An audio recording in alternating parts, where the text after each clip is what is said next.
Alright, how's everyone doing? Welcome to From Z to A, Alphabetical Interviews with Zach Anderson. I am Zach Anderson, and today we're here at White House Productions in Shelton for the 3rd edition of Monsters of Acoustic Rock, and I'm here with Blessed to Be. So thank you guys so much for being on the show. Please introduce yourselves and your instruments. What up, y'all? I'm Andrew. I'm so blessed. Guitarist, percussion, songwriter. I am Frederick Anthony Kaiser, the drummer of the band. Michael Saunders, bass player. David Blood, turntablist. David Pascallo, trumpet. And Ryan Newman, lead guitar. Alright, so now that we're all familiar, I'm going to start asking the difficult questions as long as they have something to do with the letters of your band name. So let's start with B. Where'd you guys begin? How'd you guys form as a band? This band was formed after I was previously in a group, Blessed and Gifted, and we had a really great run, and then everyone was choosing to do different things at that point in life, and I still wanted to continue writing songs and playing music, so I sought out to find some new artists to perform with, and here we are. Awesome. Where did you guys play your first show? I believe our first show was at,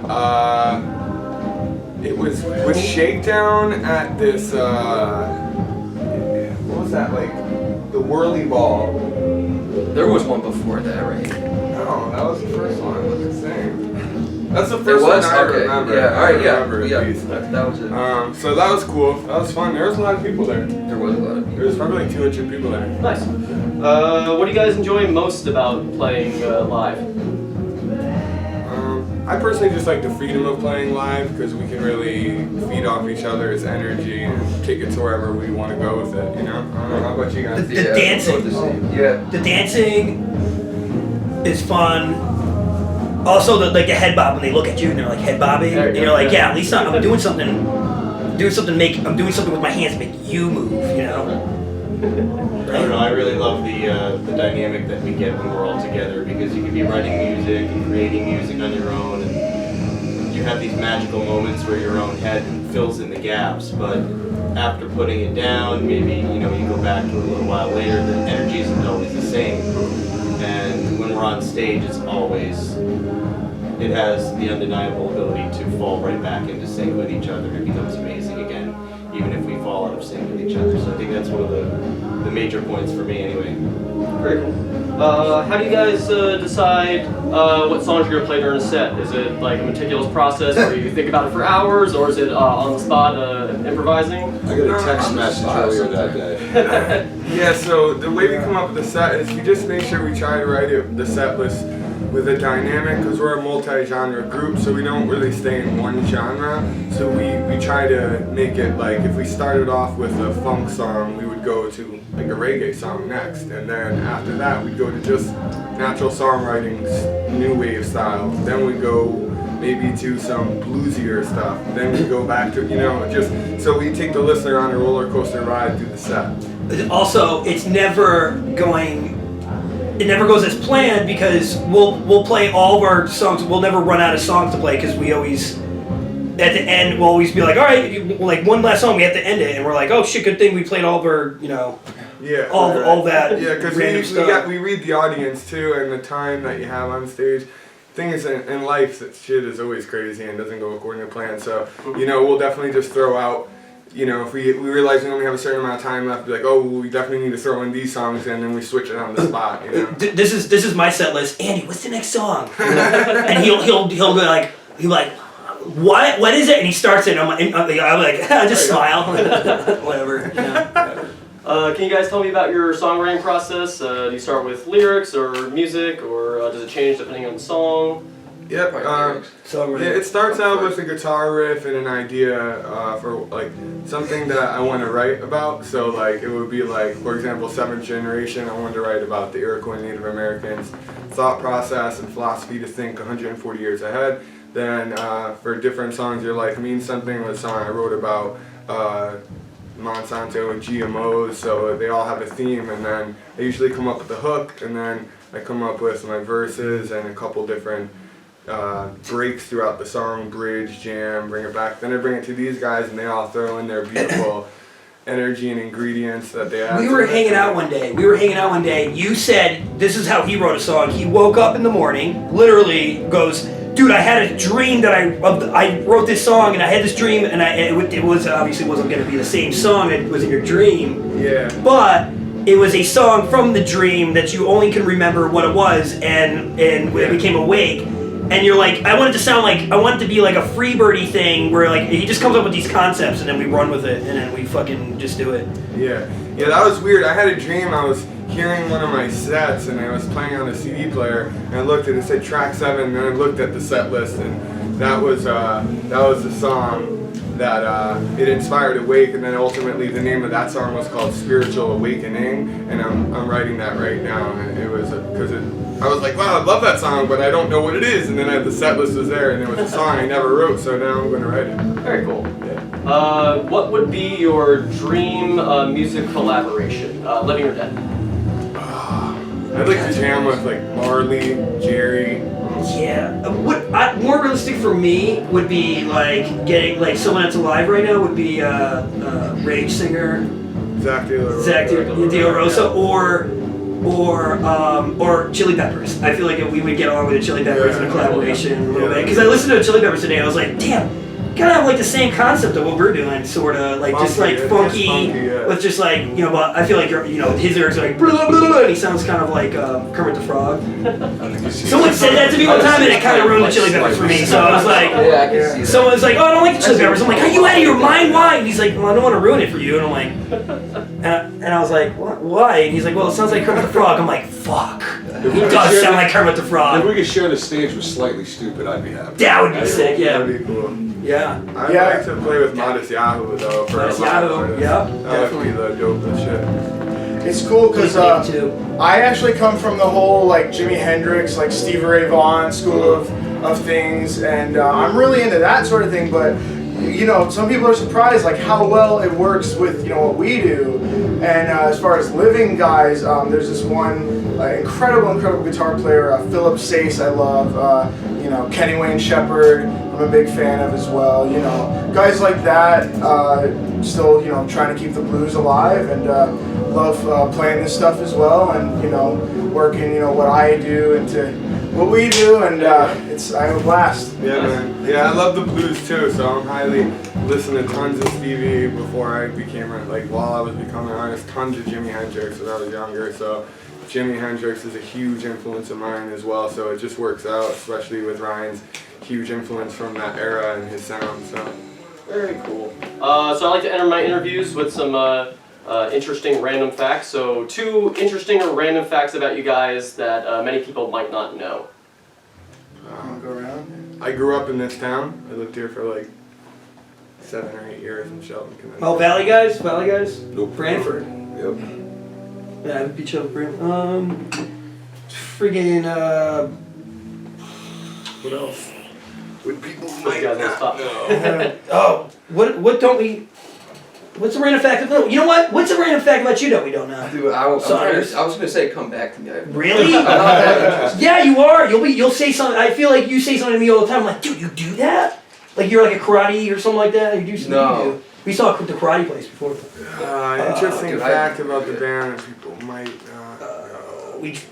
We're all out Bunch of on lineup genius. We're actually reptilians. Yeah. That's true. No, we do have some random, like, what do you do? You do something that, you like, oh, damn it. Damn, that's a good question. Thank you. That's such a good question. Everyone always at that one point in the show, it just drops. Ryan's got a Cadillac. Yeah. Yeah. He's got a 1980, what, Six, six yeah. Cadillac now? Nice. Yeah. It's fucking amazing. Trumpet Dave's a fire spinner. Ooh. Yeah, that's something. Trumpet Dave's people a might fire not know. spinner. Trumpet Dave is a fire spinner and he's nasty. Yeah, he's nasty. This shit is real. Absolutely. He just busted that thing out at a party one time. I'm like, what? I think one thing that may not be abundantly clear about us yet is that we, along with a lot of other visionary bands that are coming out right now, are experiencing this awakening along with other people who are real sensitive to it in the world. We have the election going on currently. There's, emotions are high, Everybody doesn't know whether to trust what they see on the internet or what they see on TV, or either. Disinformation. And I think we're getting to this point where people are really accepting the responsibility to take charge of their current existence as a group, not only as individuals. Nice. We just went through a very strong period Jam. of what I wouldn't call maybe selfishness, but it definitely had the effect of selfishness on many of us. You know, people, you've probably heard countless times how you got to worry about yourself. You can't get caught up on this, that, or the other thing. You just have to move forward, keep yourself on your track. And at the same time, while all that is fine and good, we also need to make sure that we are extending our olive branches whenever we possibly can, because without that we will surely falter as a civilization. It will be the end of us. So make it count, y'all. Communities. Jeez, yeah. Communities divide, man. So a lot of people, I feel like people would know that, but if you don't, our music is in the intention is the most important part, and it's written to lift people up. It's written to be a people's microphone for different issues that don't get talked about in mainstream media, and it's just a reminder to ourselves and you that, you know, we're truly blessed to be living on this planet regardless of all that bullshit and everything that's going on. We're on a light globe floating in the middle of space right now, so we should enjoy it and live it to the fullest. Excellent. All right, well, thank you guys so much for being on the show. I really appreciate it. We're in a couple minutes, we're going to get to a performance from these guys. If you'd like to check out Blessed to Be, please visit the link below. And now we're actually going to cut to a performance from Blessed to Be. So thank you guys. BlessedToBe.com. There you go, blessedtobee.com. And yeah, thanks for listening, and we will see you next time. Cheers.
Nobody will see.